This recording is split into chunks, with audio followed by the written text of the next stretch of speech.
رحمان کے بندے کون ہیں، کیا ان کا حسن ہے؟ اللہ تعالیٰ نے ان اپنے کاملین اور اولیاء اللہ کی 18 اور 19 خوبیاں اس صورت کے آخر میں بیان کی۔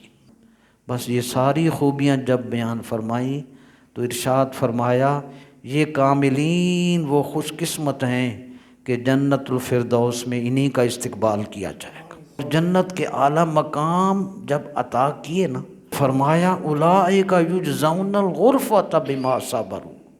اس جملے نے پوری طرح 30 سپاروں کا نچوڑ بتا دیا، یعنی 18 19 کمالات بیان کیے، یہ بھی ہے میرے اولیاء میں، یہ بھی خوبی ہے، یہ بھی خوبی ہے، لیکن جب جنت عطا کرنے کی بات کی نا، فرمایا اولئک یجزون الغرفۃ بما صبروا۔ میرے ان اولیاء کو، کاملین کو جنت کے مقامات اور درجات اس لیے دیے جائیں گے کہ انہوں نے زندگی میں صبر سے کام لیا تھا۔